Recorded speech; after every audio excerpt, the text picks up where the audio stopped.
The Cockscomb Basin Wildlife Sanctuary in Belize, a jaguar paradise, especially set aside for this largest cat of the Americas. Managed by the Belize Audubon Society, we have been privileged to work together with them, studying one of the best-known jaguar populations in the world. Our extensive camera trap database spans 20 years, allowing us to follow individuals through their lifetime.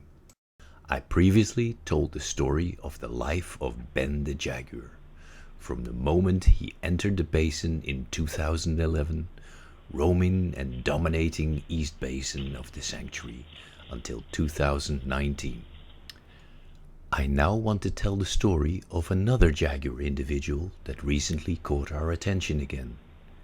She can be considered even more important for the sanctuary than Ben, and her story might almost be at an end.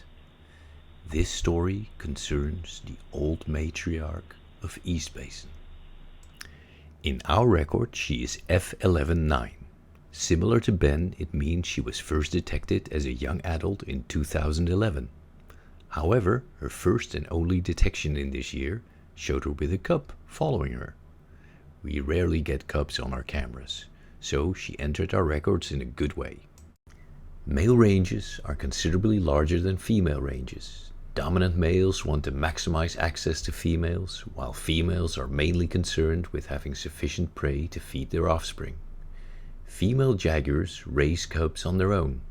The male offspring disperses far away from their birthplace, while females stay close and sometimes take over part of their mother's range. Males, such as Ben, usually move into an area from far away and walk the trails far and wide to see if they can become the dominant male. This means males get detected very frequently on cameras, while females are photographed rarely, staying away from the trails where these much larger dominant males frequently patrol. Males can be a danger to their cubs if he is unfamiliar with a female. They therefore prefer to stay off the trail and only enter it when looking for a mate or if they are just quickly moving through. F119 was no exception, and our trapping records are very sparse compared to that of a dominant male like Ben. It is, however, likely that F119 was born close to the location where she was first captured. For Cockscomb Basin insiders, this would be at the end of the Wari Loop. For the remainder of her life, up to this day, she has always been consistently photographed in this relatively small area, between the gate of the sanctuary, the visitor center, up to 7 kilometers on the Victoria Peak Trail.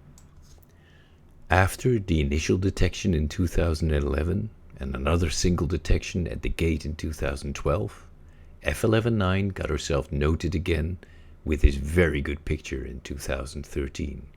Showing off her ability to hunt armadillo.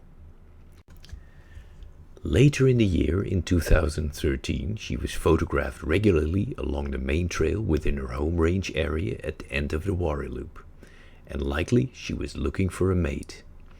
In 2014, we detected her again with cubs around the gate. She seems to be pacing up and down, assuring that the bubbling, vulnerable cubs follow her. In the following year, she was seen with cubs on a regular basis, with this juvenile female in 2015 and a young male in 2016. The young male is full of energy and just wants to play. These might have actually been the offspring of the dominant male Ben, as she was detected with him in 2015, and male jaguars only meet female jaguars for one reason. Over the following years, she maintained her home range around the trail area near the visitor center. Several younger females settled in this area, and there's a high likelihood that some of these are her daughters. The young male shown previously is now actually an established male at the other end of the sanctuary in the West Basin around the Salesi Puede area. However, similar to Ben, she is an old lady now and will likely start having difficulty with hunting.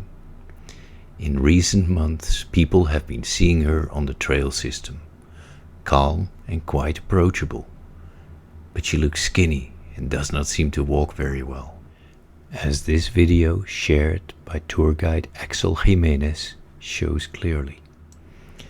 As she will likely not last very long in the wild, looking vulnerable and old, I just want to take this opportunity to highlight the life story of this old lady in her twilight years, a true matriarch of the Cockscomb Basin in her final days.